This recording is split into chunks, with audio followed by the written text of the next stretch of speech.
Hello everyone. Welcome to my channel. The public lecture that I want to share with you in this video is called Post-Quantum Cryptography, Preparing the Internet for the Quantum Age. This topic is relatable to the previous topic that I've shared in my channel. And this is the PhD level lecture. Based on computer science, cybersecurity, philosophy, and also the Bible. And the greatest cybersecurity threat of the 21st century may not come from malware, ransomware, or nation-state hackers. It may arise from scientific progress itself. Quantum computing promises breakthroughs in medicine, climate science, artificial intelligence, and materials engineering. Yet the same technology threatens the mathematical foundations of modern digital security, public key cryptographic systems that protect banking, government communications, military operations, healthcare, and the global internet could become vulnerable to sufficiently powerful quantum computers. So what is the response? The response is post-quantum cryptography, which is called as PQC, a new generation of cryptographic algorithms designed to resist both classical and quantum attacks.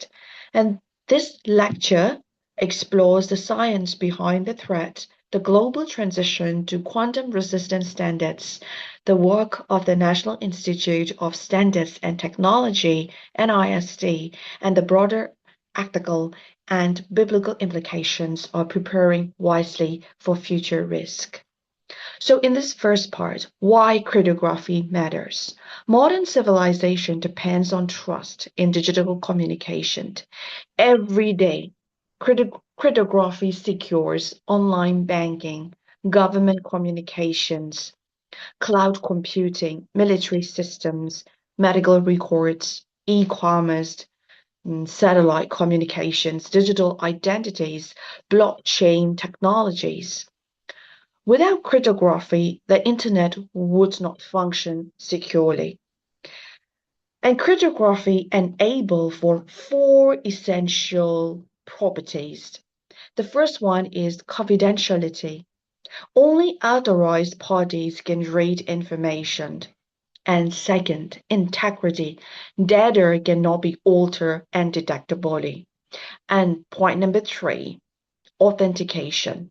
Parties can verify each other's identity. And point number four, non-repudiation. A sender cannot credibly deny sending a signed message. These principles form the foundation of digital trust. Now, in this part two, let's talk about classical cryptography. Most internet security relies on two complementary systems. And the first one is symmetric cryptography. Both parties share the same secret key. Well, examples include modern block ciphers and stream ciphers. What are the advantages of them? Extremely fast, efficient for encrypting large volumes of data. And what is the challenge? Securely distributing the shared key. And public key cryptography, which developed in the 1970s. Public key cryptography transformed secure communication. Each user possesses a public key shared openly and a private key kept secret. And security relies on mathematical problems believed to be computationally difficult for classical computers. Examples include integer factorization, discrete logarithms, elliptic curve discrete logarithms, and protocols such as HTTPS, VPNs, email encryption, and digital signatures depend on these assumptions. So now, in the next point is about the quantum threat. Quantum computing changes the computational landscape. Unlike classical computers, quantum computers exploit superposition, entanglement, quantum interference. Certain mathematical problems become dramatically easier. Now, um, let's talk about Shor's algorithm. I think I've mentioned it in my previous lecture. In 1994, Peter Shor developed a quantum algorithm capable of efficiently solving integer factorization and discrete logarithm problems. Its implications are profound. A sufficiently powerful quantum computer could compromise many widely deployed public key cryptographic systems. This does not mean the internet is currently broken, but it means organizations must prepare long before large-scale quantum computers become practical. So, harvest now, decrypt later. A particularly important concern is known as harvest now, decrypt later, HNDL. Adversaries may collect encrypted communications today and store them. Years later, if quantum computers become capable enough, they could decrypt those archive communications. Sensitive information with long-term value, such as diplomatic cables, medical records, um, defense data, or intellectual property may therefore require quantum-resistant protection before the quantum era fully arrives. So now we are coming to the part of what is post-quantum cryptography. Post-quantum cryptography, PQC, refers to classical cryptographic algorithms designed to remain secure against both classical and quantum adversaries. So importantly, PQC does not require quantum computers. These algorithms run on today's computers, servers, smartphones, and embedded devices. And this security relies on mathematical problems for which no efficient quantum algorithms are currently known. Now, in this part, I want to talk about mathematical foundations of PQC. Researchers have developed several promising families of quantum-resistant problems. As in point number one, lattice-based cryptography. Currently, the leading approach security is based on hard lattice problems in um, high-dimensional geometry. Advantages include strong theoretical foundations, efficient implementation, scalability, versatility for encryption and signatures. And point number two, as in hash-based signatures, built from secure cryptographic hash functions. So what are the strengths of it? Conservative security assumptions, long history of cryptographic confidence. And what are the limitations? Larger signatures, specialized applications. Okay, now let's move on to the next topic, which is code-based cryptography.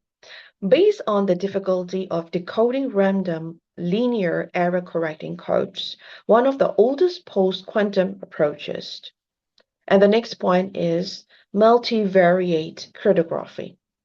Relies on systems of multivariate polynomial equations. Some proposals have proven vulnerable, illustrating the importance of extensive public um, cryptanalysis. And the next one is isogeny-based cryptography. Initially promising due to compact key sizes, but major cryptanalytic breakthroughs demonstrated practical attacks against leading proposals, emphasizing that cryptographic Confidence grows only through years of rigorous analysis.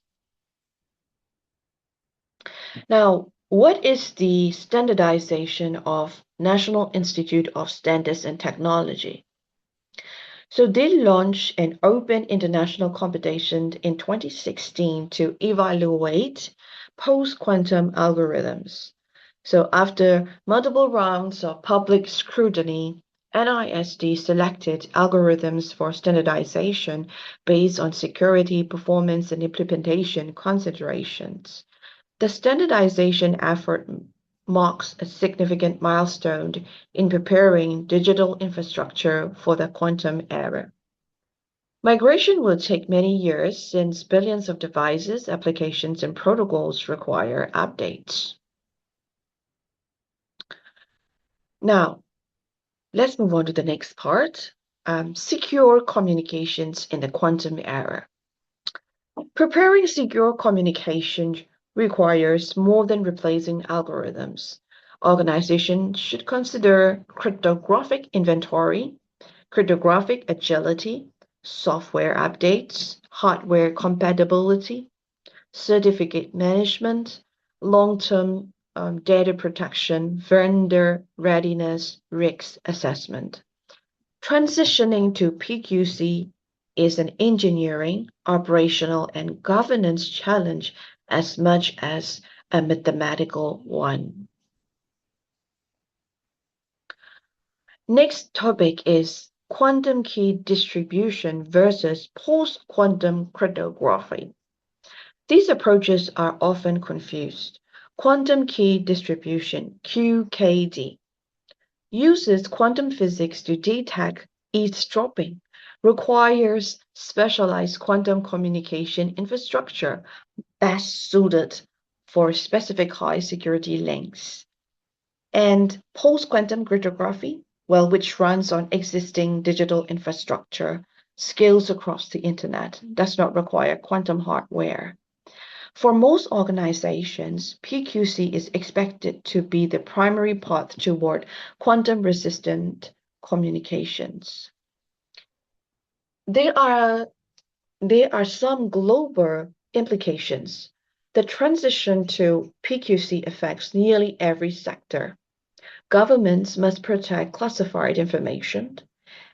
Banks must safeguard financial transactions. Hospitals must preserve patient privacy. Patient privacy.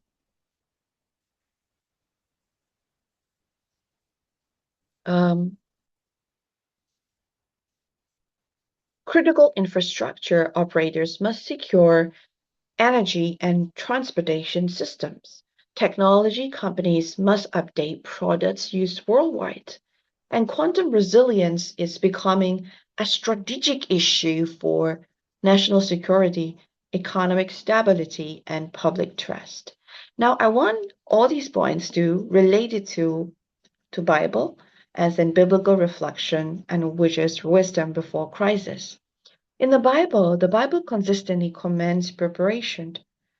In Proverbs 22, verse 3, the prudent see danger and take refuge, but the simple keep going and pay the penalty.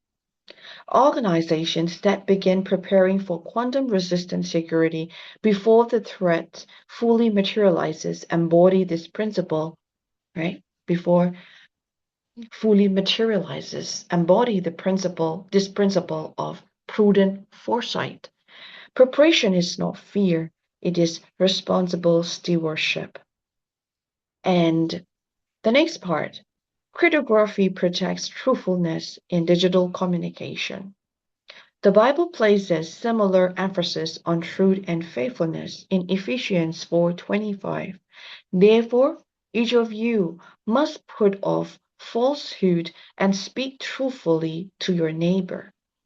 Secure communications help preserve integrity in human relationships, commerce, and governance by reducing opportunities for deception. And the next one is stewardship of knowledge. Scientific breakthroughs are excellent, because they are the gifts. They are the gifts and they carry so much responsibility.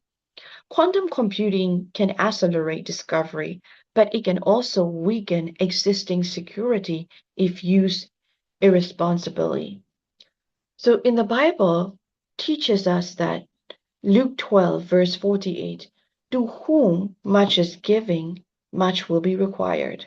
Researchers, engineers, policymakers, and technology leaders bear a moral responsibility to deploy powerful technologies for the common good. And in Matthew, right? In Matthew 7:24 to 25, everyone who hears these words of mine and puts them into practice, it's like a wise man um, who built his house on the rock. Jesus concluded that this parable, right, as wise and foolish builders. In cybersecurity, the foundation is the strength of our cryptographic infrastructure. A weak mathematical foundation can collapse under new computational capabilities. Likewise, a life built on Christ remains secure amid changing technologies and uncertain futures. Now, here I'm giving you ethical questions for the quantum age, since the emergence of PQC raises important ethical questions. The first question, how do we ensure secure communication remains accessible to developing nations? Who should bear the cost of migrating critical infrastructure?